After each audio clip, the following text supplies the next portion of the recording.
नमस्कार। मैं हूं अंजू पंकज। बहुत बहुत स्वागत है आप सबका। दूसरों को नसीहत, खुद मियां फजीहत, ये कहावत दिल्ली के पूर्व कट्टर ईमानदार सीएम अरविंद केजरीवाल पर बिल्कुल सटीक बैठती है। देखिए आजकल किस तरह से वो बीजेपी को लेकर चिंता में घुले जा रहे हैं। बहुत ज्यादा परेशान है कि बीजेपी के अंदर तो नैतिकता रही नहीं, नैतिकता गिरती जा रही है। बहुत परेशान है बीजेपी और आरएसएस के रिश्तों को लेकर। बहुत परेशान है कि लोकसभा चुनाव के दौरान कैसे बीजेपी के अध्यक्ष जेपी नड्डा ने आरएसएस को लेकर इस तरह का स्टेटमेंट दे दिया कि उन्हें तो अब आरएसएस की जरूरत नहीं है। बहुत चिंतित है कि पीएम मोदी कब रिटायर होंगे। 75 साल रिटायरमेंट की उम्र है बीजेपी के अंदर, और पीएम मोदी 75 साल पूरे होने के बाद रिटायर होंगे या नहीं, इसका जवाब भी उनको आज ही चाहिए। बहुत ज्यादा परेशान है कि कैसे जिस शख्स को आरएसएस ने प्रधानमंत्री बनाया, अब वो उनको आंखें दिखा रहा है। क्या ऐसा कभी होता है? ये सारे सवाल अरविंद केजरीवाल ने रविवार को दिल्ली के जंतर मंतर पर बाकायदा एक सभा बुलाकर एक संबोधन किया था, दिल्ली वालों को इकट्ठा किया था और वहां पर अपने मन की भड़ास निकाली थी। तब उन्होंने ये सवाल उठाए थे कि आखिर आरएसएस क्या कर रही है, आरएसएस सामने आकर कुछ बोलती क्यों नहीं है, बीजेपी से सवाल जवाब क्यों नहीं करती, आरएसएस मॉनिटर की तरह बीजेपी को दुरुस्त क्यों नहीं कर रही है। 5 सवाल उस वक्त भी अरविंद केजरीवाल ने बीजेपी से पूछे थे, आरएसएस से पूछे थे।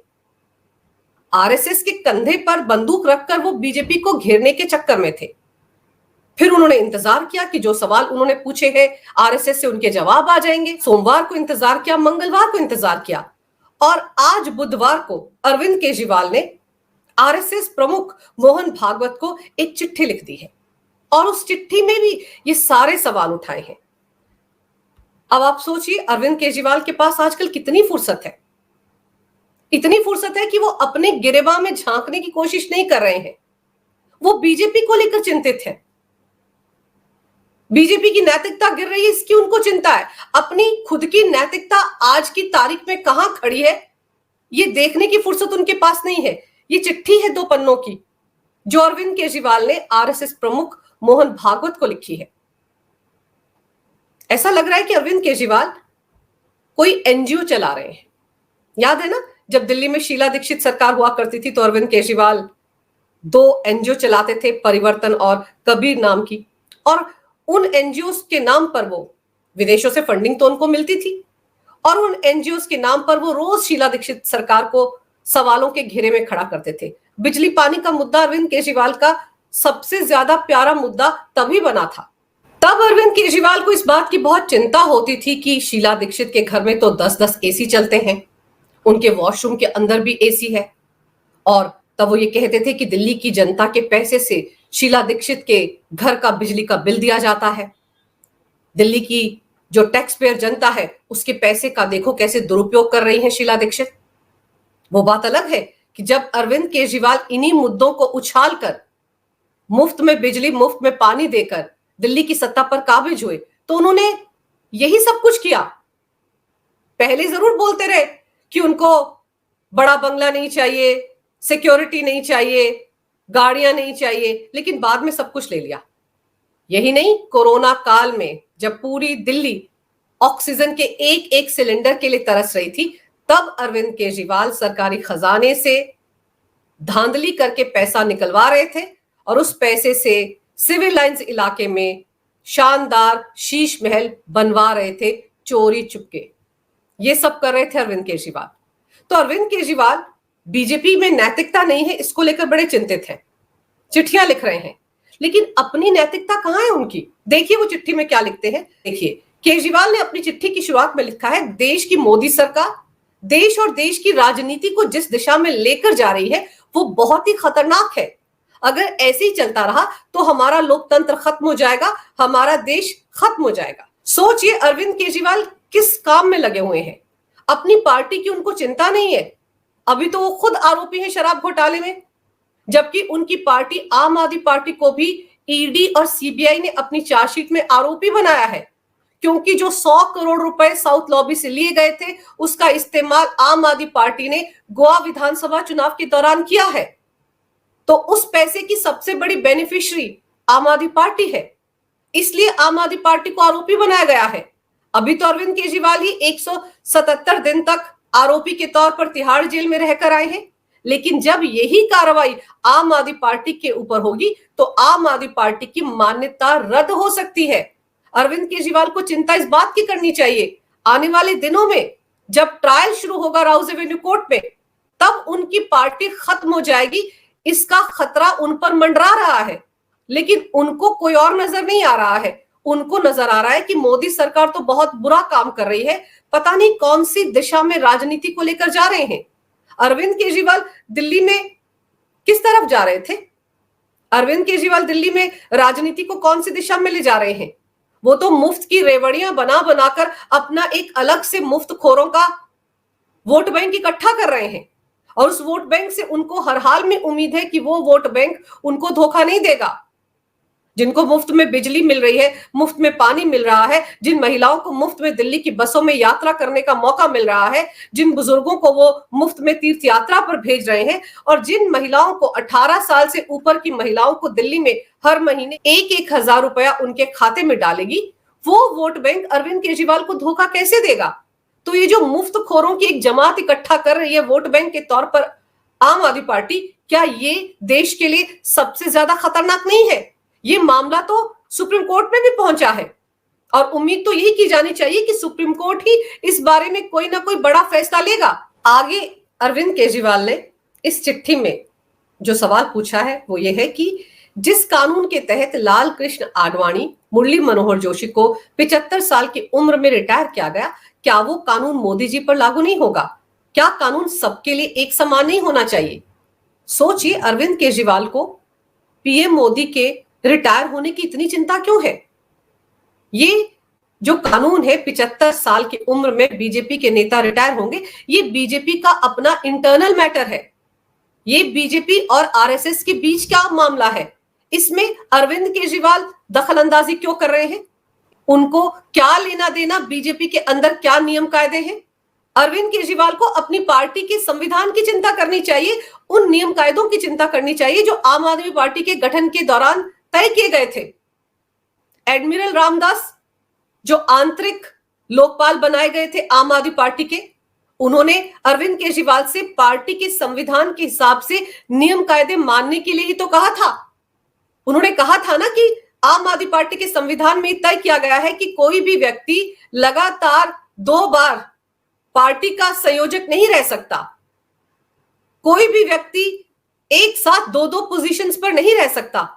तो एडमिरल रामदास ने यही सवाल तो उठाया था कि अरविंद केजरीवाल तय कर लें कि उन्हें आम आदमी पार्टी के संयोजक की कुर्सी संभालनी है या दिल्ली के सीएम की कुर्सी पर बैठना है।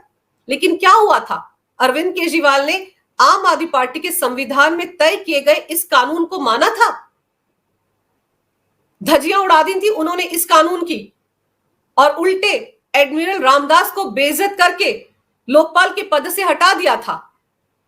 बाद में उन्होंने एक चिट्ठी लिखी थी एडमिरल रामदास ने, और अपना रोना रोया था। उन्होंने बताया था कि उनको तो ये खबर कि उन्हें लोकपाल के पद से हटा दिया गया है टीवी पर मिली थी, चैनल से मिली थी। उनको तो औपचारिक तौर पर एक चिट्ठी लिखकर अरविंद केजरीवाल ने ये जानकारी देना भी जरूरी नहीं समझा था कि उन्हें लोकपाल के पद से हटा दिया गया है और क्यों हटाया गया है। पिछले साल मार्च महीने में एडमिरल रामदास की मृत्यु हुई थी। लगातार वो ये सवाल पूछते रहे थे अरविंद केजरीवाल एंड कंपनी से कि उन्हें उनके पद से क्यों हटाया गया, क्यों उनका अपमान किया गया। तो अरविंद केजरीवाल जो खुद तो अपनी पार्टी के नियम कायदों को मानते नहीं है, उनको बीजेपी के अंदर क्या तय हुआ है इसकी बहुत चिंता है। बड़ी चिंता है कि पीएम मोदी 75 साल की उम्र के बाद रिटायर होंगे या नहीं। आगे देखिए केजरीवाल ने अपनी चिट्ठी में क्या लिखा है। उन्होंने मोहन भागवत से चिट्ठी में पूछा है कि जिस तरह मोदी जी लालच देकर ईडी सीबीआई को डरा धमकाकर नेताओं को जेल भेज रहे हैं, पार्टी को तोड़ रहे हैं, सरकार गिरा रहे हैं, क्या ये देश के लिए सही है? क्या आप नहीं मानते कि ये भारतीय जनतंत्र के लिए हानिकारक है? क्या भारतीय जनतंत्र के लिए ये हानिकारक नहीं था कि अरविंद केजरीवाल पर भ्रष्टाचार के आरोप लगे, उनको ईडी ने गिरफ्तार किया, 9 बार समन भेजे, इसके बावजूद एक राज्य का मुख्यमंत्री जांच एजेंसी के सामने पेश नहीं हुआ। क्या ये जनतंत्र और लोकतंत्र के लिए और देश की न्याय व्यवस्था के लिए हानिकारक नहीं है? क्या मैसेज गया पूरे देश में कि अरविंद केजरीवाल दिल्ली के सीएम होने के बावजूद जांच एजेंसियों के सम्मान की परवाह नहीं कर रहे हैं, उसकी इज्जत नहीं कर रहे हैं? और फिर इसके बावजूद जब उनको गिरफ्तार कर लिया ईडी ने, तब भी अरविंद केजरीवाल ने इस्तीफा नहीं दिया। कौन सी नैतिकता का पालन उस वक्त उन्होंने किया? ऐसे में सवाल यही उठता है कि अरविंद केजरीवाल को जो जनतंत्र के लिए हानिकारक नजर आ रहा है ईडी और सीबीआई का काम करने का तौर तरीका, तो फिर उनको अपने तौर तरीके पर भी गौर करने की जरूरत है कि उन्होंने किस तरह से लोकतंत्र की धज्जियां उड़ाई जब वो 177 दिन तक तिहाड़ जेल में रहे और उन्होंने इस्तीफा नहीं दिया। इस्तीफा तब दिया जब उन्हें ईडी के मामले में शर्तों के साथ, कठोर शर्तों के साथ सुप्रीम कोर्ट से जमानत मिली। तो क्या वो सब कुछ घटनाक्रम जो 21 मार्च से लेकर अब तक देखने को मिला है दिल्ली के सीएम अरविंद केजरीवाल की तरफ से, क्या वो सब कुछ जनतंत्र के लिए हानिकारक नहीं है? आगे मोहन भागवत से अरविंद केजरीवाल सवाल पूछ रहे हैं कि जिस तरीके से भ्रष्टाचारी नेताओं को बीजेपी में शामिल कर रहे हैं पीएम मोदी, क्या इस प्रकार की राजनीति से आरएसएस सहमत है? क्या मोहन भागवत ने कभी ऐसी बीजेपी की कल्पना की थी? तो अरविंद केजरीवाल को तो यह बताना चाहिए कि जिन नेताओं पर, कांग्रेस समेत तमाम विपक्षी पार्टियों के नेताओं पर 2013-14 के दौरान वो आरोप लगाते थे भ्रष्टाचार के, आज वो उन्हीं पार्टियों के साथ मिलकर इंडी गठबंधन में शामिल होकर लोकसभा चुनाव लड़ रहे थे। जनवरी 2014 में अरविंद केजरीवाल ने सबसे ज्यादा भ्रष्टाचारी नेताओं की एक लिस्ट निकाली थी, 30 नेताओं के नाम निकाले थे और बाकायदा प्रेस कॉन्फ्रेंस करके लोगों से कहा था कि इन नेताओं को वो वोट ना दें, ये नेता किसी भी हाल में संसद में नहीं पहुंचने चाहिए।